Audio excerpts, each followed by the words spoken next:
The lottery ticket that destroyed our family. People think money changes people. They're wrong. Money doesn't change anyone. It simply uncovers the person who was hiding underneath all along. Those were the words my mother whispered after my brother's funeral. At the time, I didn't fully understand what she meant. I thought grief had made her bitter. Now I know she was telling the truth. My name is Alicia Brown, and this is the story of how one lottery ticket destroyed everything my family had spent a lifetime building. If someone had told me that 15 million Jamaican dollars would cost us our home, our parents' marriage, and my brother's life, I would have laughed. Back then, we believed money solved problems. Instead, it created new ones far more dangerous than poverty. It all started on a quiet Saturday evening in our little community outside Santa Cruz, St. Elizabeth. The Brown family wasn't rich, but we weren't ashamed of our life. Our wooden house sat on a small hill overlooking fields of sugarcane. Every morning, the smell of fresh bread drifted from Miss Ivy's bakery down the road, while roosters crowed long before sunrise. Daddy, Samuel Brown, was known as one of the hardest-working men in the district. At 58, his hands were rough from decades of construction work. He could build almost anything with wood and nails, but no matter how many jobs he took, there was never enough money. Mama, Pauline, woke before dawn every day to prepare fruit baskets she sold in the market at Black River. Rain or sunshine, she never missed a market day. God provides, she often said whenever bills piled higher than the money in her purse. I was the middle child, 29 years old, and taught mathematics at the local primary school. My salary wasn't much, but I loved helping children believe they could dream beyond our little town. My older brother David worked as an electrician. Quiet and dependable, he carried the weight of responsibility like Daddy. Then there was Andre, our youngest brother, 24 years old. Funny, handsome. Everyone loved Andre. He could make strangers laugh within minutes, but keeping a job? That was another story. One month he wanted to be a mechanic. The next month he planned to become a musician. After that, he announced he was starting a taxi business. Dreams came easily to Andre. Discipline did not. Still, he had a heart bigger than anyone else's. Whenever Mama returned from the market exhausted, Andre would cook dinner without being asked. Whenever Daddy's back hurt after work, Andre massaged his shoulders while cracking jokes that made us all laugh. He wasn't lazy. He was simply searching for his place in the world. None of us imagined he would be the first person we'd lose. It happened on the first Saturday of July. Daddy stopped at the corner shop on his way home. Mr. Gordon, who owned the tiny grocery store, smiled as Daddy reached the counter. Samuel, Super Lotto jackpot big this week. Daddy chuckled. I can't even win dominoes, much less the lottery. One ticket won't hurt. Daddy searched his pocket. He found exactly 200 Jamaican dollars. He hesitated. Mama always said gambling was throwing away blessings. But something made him pause. Give me one ticket. He stuffed it into his wallet and forgot about it. Or at least he thought he did. 3 nights later, Andre burst through the front door holding the television remote. The lottery numbers coming. Nobody paid attention. Daddy was fixing a broken chair. Mama folded laundry. David read the newspaper. I graded math quizzes. Andre switched on the television anyway. The announcer smiled. Tonight's winning numbers. The first number appeared. Daddy glanced at his ticket. Well, that's one. The second number matched. Andre sat upright. Wait. The third. Matched. The fourth. Matched. By now, nobody was breathing. The fifth. Matched. Mama slowly lowered the towel she had been folding. The final number appeared. Silence. Complete silence. Daddy looked at the ticket again. Then again. His hands began shaking. I think. David grabbed the ticket. No. He checked the television. Checked again. Then looked at us with tears filling his eyes. We won. Andre screamed so loudly the neighbors heard him. Mama dropped to her knees. Dear Lord. Daddy simply stood frozen. For almost a full minute. Then he began crying. Not quietly. Not with dignity. He cried like a man who had spent his entire life carrying heavy stones and had finally been allowed to set them down. We hugged one another until none of us could breathe. Neighbors rushed over after hearing the commotion. Within an hour, half the district knew. Everyone celebrated. Miss Ivy brought fresh bread. Mr. Gordon arrived with soft drinks. Children danced in the yard. Someone even played reggae music from an old speaker. That night, sitting beneath the mango tree outside our house, Daddy raised his glass. No matter what happens, he looked each of us in the eyes. This money will never come between us. David nodded. Family first. Always, Mama said. Andre grinned. We'll still eat Mama's dumplings every Sunday. We laughed. I believed every word. I wish I hadn't. Winning the lottery didn't change our lives overnight. At first, it felt like a miracle. Daddy repaired our old house instead of replacing it. Mama bought herself a new refrigerator after 20 years. David purchased a reliable pickup truck for work. I paid off my student loans. Andre finally bought the taxi he had dreamed about. Everything seemed perfect. For 6 months. Then the visitors started coming. Relatives we hadn't seen in years suddenly remembered our address. An uncle from Kingston appeared asking for help with temporary expenses. A cousin wanted money to start a business. Neighbors requested loans. Church members suggested generous donations. Every conversation somehow ended with money. Mama couldn't go to the market without someone asking for help. Daddy grew tired of saying no. One evening, he slammed his hand on the dinner table. I'm not a bank. Nobody answered. Because deep down, we were beginning to feel the pressure too. Andre loved spending. Designer clothes. Expensive watches. Weekend trips to Montego Bay. If we have money, he laughed. Why pretend we're poor? David disagreed. We should invest. Investing is boring. Being broke again won't be. Andre rolled his eyes. There'll always be enough. Daddy stayed silent. Mama avoided the arguments. But the warmth around our dinner table slowly disappeared. Conversations became shorter. Laughter became rarer. Suspicion quietly entered our home. None of us noticed. Not yet. One afternoon, nearly a year after our win, I stopped by the bank to withdraw money for repairs on my classroom. The teller frowned at her computer. Miss Brown, there were several large withdrawals from the family account recently. What withdrawals? She looked confused. I assumed you knew. I didn't. When I returned home, I mentioned it casually during dinner. Daddy immediately answered. I handled it. What for? Investments. What investments? He stared at me for a moment too long. Business. That was all he said. Andre exchanged a quick glance with David. Something felt wrong. Very wrong. That night, I couldn't sleep. For the first time since winning the lottery, I wondered if we truly knew one another anymore. And that uneasy feeling would only grow stronger. The next morning, I convinced myself I was imagining things. Daddy had always handled the family's finances. Maybe he had invested some of the lottery money without telling us. After all, he wasn't the kind of man who liked explaining every decision. Still, something about the way he answered my question bothered me. Not his words, his eyes. My father had always looked people straight in the face when he spoke. That night, he couldn't. Over the next few weeks, little things began to add up. One evening, I came home from work earlier than usual and found David sitting alone on the veranda. He was staring into the distance. You all right? I asked. He shrugged. You ever notice Daddy leaving the house late at night? I frowned. No. I've seen him 3 times this month. Maybe he's meeting friends. David shook his head. He doesn't come back until after midnight. Did you ask him? I tried. And he said it wasn't my business. That wasn't like Daddy. Our father believed secrets destroyed families. Now he was keeping them. Andre noticed changes too. One afternoon, he burst into the kitchen angry. Somebody using my name? What do you mean? Mama asked. I went to the dealership today.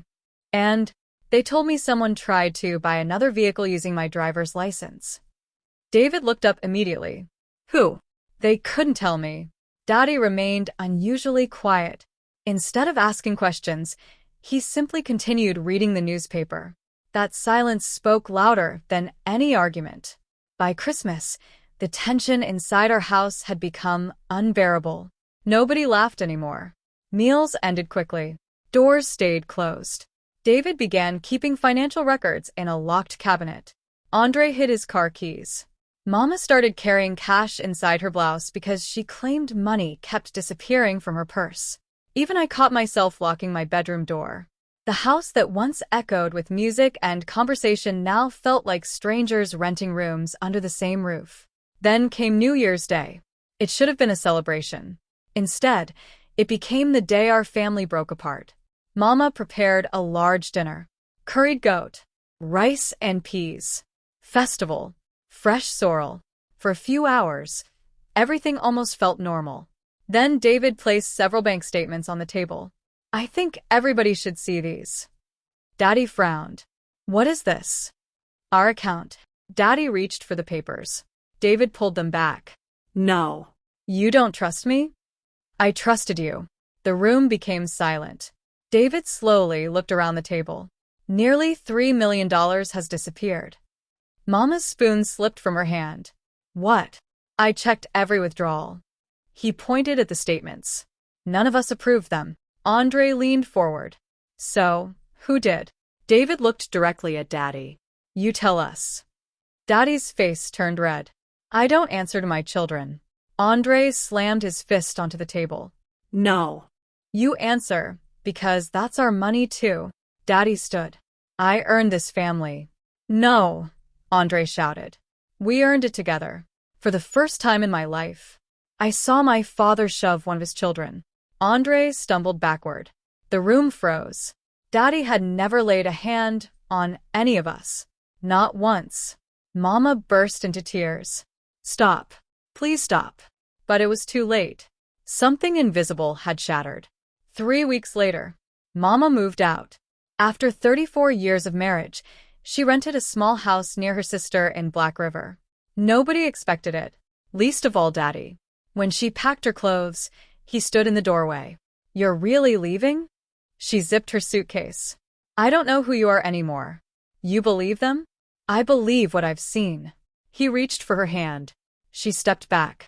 That hurt him more than anything she could have said. She walked away without looking back. I watched Daddy stand alone on the veranda for nearly an hour. He looked smaller somehow, like the strongest man I'd ever known had suddenly become old. The divorce papers arrived 6 months later. No one celebrated. There were no winners. Only people who had forgotten how to forgive. Andre, meanwhile, had become obsessed. He spent hours studying financial documents. He drove all over St. Elizabeth meeting people none of us knew. Whenever I asked questions, he'd smile. I'm close. Close to what? The truth. What truth? He simply tapped the folder under his arm. When I know for sure, I'll tell everybody. His confidence frightened me. It also gave me hope. Maybe someone really was stealing from us. Maybe Daddy was innocent. Maybe there was another explanation. One Friday evening, Andre stopped by my classroom after school. He looked exhausted. Dark circles hung beneath his eyes. You okay? He closed the door. Alicia. His voice barely rose above a whisper. If anything happens to me, I laughed nervously. Stop talking foolishness. I'm serious. He handed me a small brass key. What is this? Don't lose it. What does it open? You'll know when the time comes. I tried giving it back. He refused. Promise me. Andre. Promise. Reluctantly, I slipped the key into my handbag. I promise. He smiled. For just a second, I saw the little brother I grew up with. Then he left. It was the last real conversation we'd ever have. 3 nights later, rain poured across St. Elizabeth. Lightning flashed across the hills. Around 10 o'clock, my phone rang. It was David. His voice trembled. Alicia. What happened? You need to come. Where? The old cane fields. My stomach tightened. Why? There was a long silence. When he finally spoke, I barely recognized his voice. It's Andre. Police cars surrounded the abandoned sugarcane road. Blue lights reflected across the rain-soaked ground. Neighbors stood behind yellow tape whispering. I pushed through the crowd. No, no. David caught me before I reached the officers. He was crying harder than I'd ever seen. He couldn't finish. I looked past him. Andre lay beneath a white sheet. Only one hand remained visible. The same hand that had handed me the brass key 3 days earlier. I collapsed. Everything around me disappeared. The voices, the rain, the flashing lights. Nothing felt real. Detective Mark Campbell removed his hat as he approached. I'm very sorry for your loss. What happened? We're still investigating. Was he robbed? The detective looked toward the body. That's the strange part. What do you mean? His wallet is still here. His expensive watch remained on his wrist. Gold chain, phone, cash. Everything. So why? He lowered his voice. It doesn't look like robbery. My heart began pounding. What does it look like? He hesitated. Like someone wanted one specific thing. What? He looked directly at me. We don't know. But whatever it was, it's gone. The funeral took place 5 days later. Nearly the entire community attended. Andre had been loved by everyone. His laughter had filled every corner of St. Elizabeth. Now only silence remained. As the pastor spoke, I noticed something strange. Daddy never cried. Not once. He stared at the coffin without expression. Almost like he was somewhere else. Mama noticed too. After the service, she whispered, "Your father knows something." I wanted to disagree. Instead, I remembered the fear in Andre's eyes, the brass key still hidden inside my handbag, and the words he'd spoken. If anything happens to me, that night, for the first time, I took the key out and held it in my hand. I had no idea what it unlocked, but deep inside, I knew the answer to my brother's death was waiting on the other side of whatever that little key opened. And I was determined to find it. The morning after Andre's funeral, I couldn't stop thinking about the brass key. I had carried it in my handbag for nearly a week, turning it over in my hand whenever no one was looking. It was small, old-fashioned, and engraved with the number 27. It had to mean something. Andre hadn't given it to me by accident. He knew he was in danger. And somehow, he knew I would be the one left to uncover the truth. I started with the obvious. I drove to every bank in Santa Cruz. Nothing. No safety deposit box. No locker. By late afternoon, I was ready to give up. Then I remembered something Andre had once mentioned. When he bought his taxi, he had rented a small storage unit outside Black River to keep spare tires and tools. I drove there immediately. The elderly manager looked at the key. Storage Unit 27. My heart skipped a beat. He led me down a narrow hallway lined with metal doors. When he stopped in front of number 27, my hands were trembling so badly I could barely fit the key into the lock. The door creaked open. Inside were only 3 things: a battered suitcase, a cardboard box, and a manila envelope with my name written across the front. Alicia. I took a deep breath and opened the envelope. Inside was a handwritten letter. If you're reading this, something has happened to me. I hope I'm wrong. But if I'm right, don't trust anyone until you see the evidence. Especially don't trust what people say about me. I didn't steal our family's money. I found out who did. Tears blurred the page. I wiped my eyes and kept reading. Everything you need is in the suitcase. Please finish what I started. Love always, Andre. I opened the suitcase. Inside were neatly organized folders. Bank statements, photocopies of withdrawal slips, property records, phone records, and dozens of handwritten notes. Andre had spent nearly a year investigating our own family.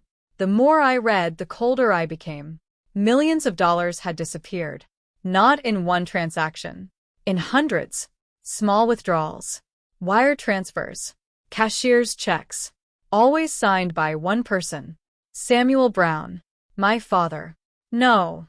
I whispered. There has to be another explanation. Then I found photographs. Daddy entering a bank in Montego Bay. Daddy meeting a woman outside a restaurant. Daddy handing her envelopes. Again. And again. And again. One picture showed them embracing. I sat down on the concrete floor. The woman wasn't a business partner. She was much younger than Daddy. She couldn't have been older than 40. I remembered Mama accusing him of hiding money. She had been right. At the bottom of the suitcase was a property deed. A luxury beachfront house in Ocho Rios, purchased entirely in cash. The owner's name wasn't Samuel Brown. It belonged to the woman in the photographs. Every payment had come from our lottery winnings. Daddy hadn't been investing. He had been building a second life. That evening I drove straight to David's house. He opened the door. One look at my face, and he knew something was wrong. What happened? I placed the suitcase on his kitchen table. For nearly 2 hours we read every document in silence. When we finished, David leaned back in his chair. I don't believe it. I didn't either. So Andre knew. I nodded. He found everything. David looked at me. You know what this means. I swallowed hard. It means Andre confronted Daddy.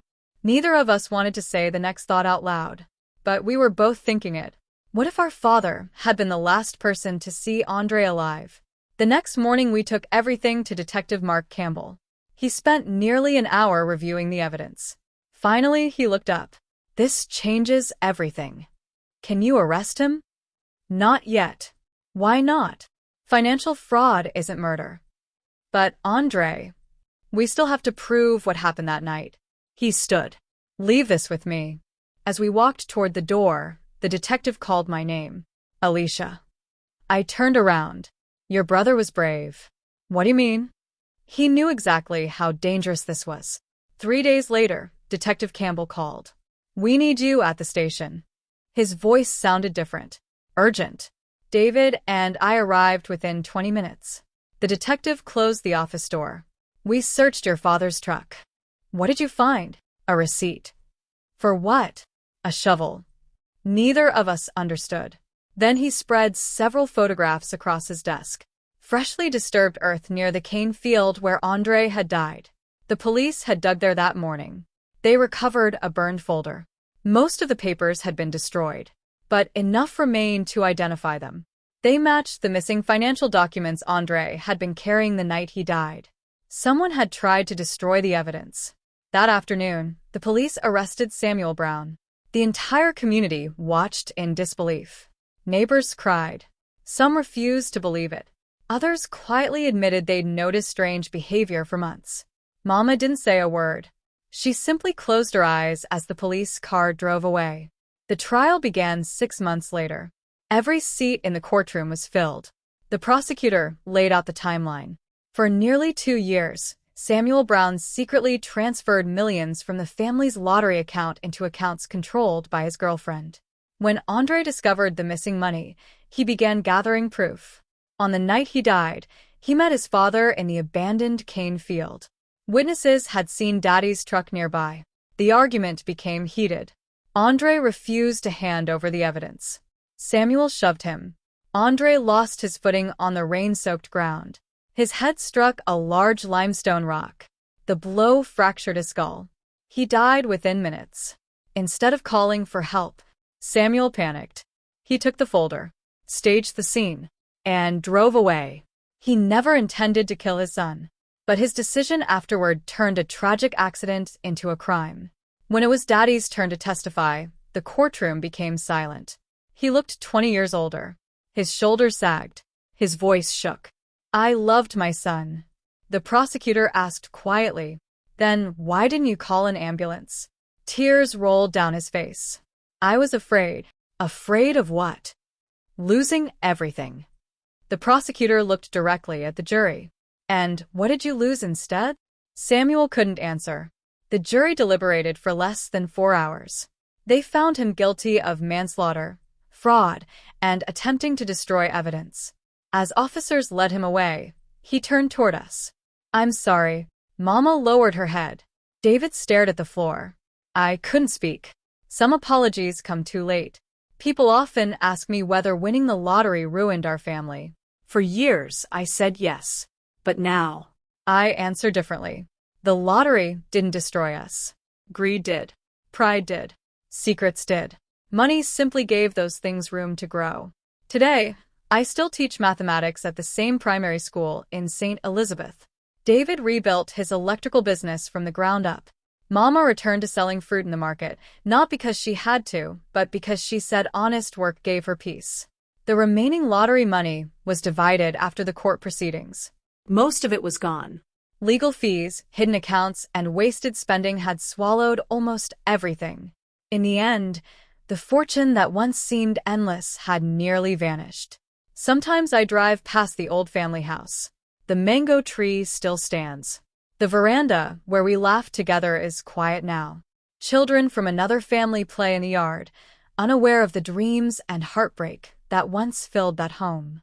I often think about Andre, not the way he died, but the way he lived. Always smiling, always believing people could be better than they were. On difficult days, I take out his letter and read the final sentence one more time. Finish what I started. I did. But I would have traded every dollar we ever won for one more Sunday dinner with my brother. Because some things are worth far more than money. And some lottery tickets cost far more than anyone can ever imagine. The end. Thank you so much for watching The Lottery Ticket That Destroyed Our Family.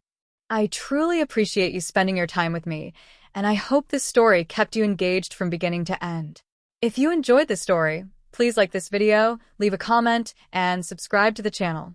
Your support helps me create more emotional, suspenseful, and unforgettable stories inspired by life, family, and the Caribbean.